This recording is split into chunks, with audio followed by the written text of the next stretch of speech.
A stunning courtroom development has sent shockwaves through South Africa's political landscape, further intensifying the ongoing turmoil surrounding the ruling African National Congress, ANC. In an unprecedented move, the High Court has ordered ANC National Chairperson and Energy Minister, Mantashe, to submit a comprehensive affidavit within 5 working days. This document must detail his role and knowledge regarding systemic corruption within the ANC. Many have hailed this ruling as a groundbreaking step towards strengthening democratic accountability in the nation.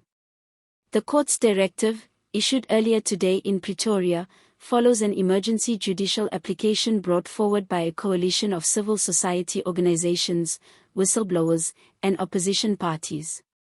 Their demand was simple yet resolute: it was time for accountability and transparency from the ANC's top officials, who have long been accused of entrenched corruption, financial misconduct, and the misuse of public resources.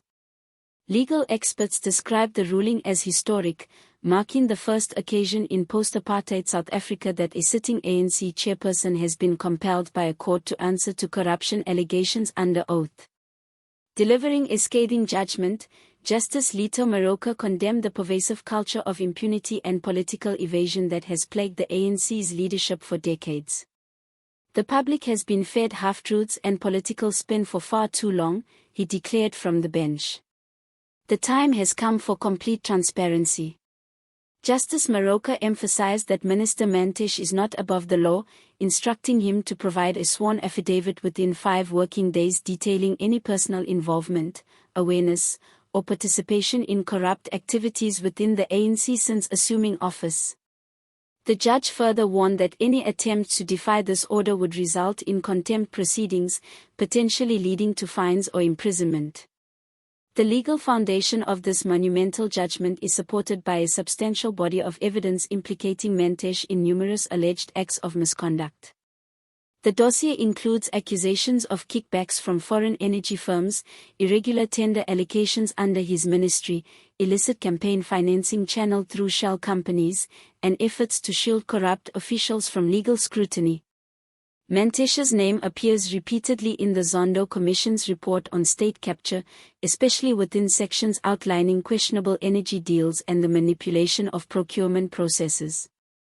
Additional leaked documents and whistleblower accounts suggest that Mantashe was part of a broader ANC network that actively suppressed internal audits and whistleblower complaints to protect party leaders from exposure.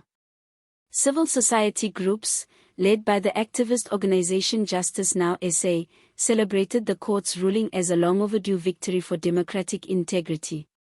"We are tired of empty promises and political lip service," said a spokesperson for Justice Now SA. If Minister Mantashe has nothing to hide, he should welcome the opportunity to testify under oath. South Africans deserve the truth, not another cover-up disguised as reform. The group also stressed that while Mantashe may be the first to be compelled into sworn testimony, he should not be the last.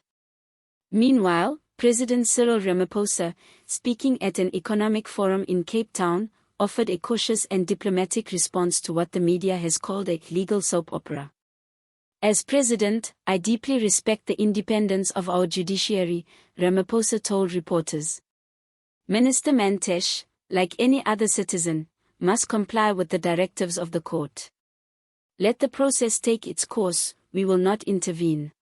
Political analysts quickly dissected Ramaphosa's measured words, suggesting they were a strategic attempt to distance himself from Mantashe amid growing public and internal pressure. As outrage intensifies and doubts about the ANC's legitimacy deepen, Ramaphosa appears more focused on limiting political damage than defending his longtime ally. Opposition parties wasted no time capitalizing on the controversy.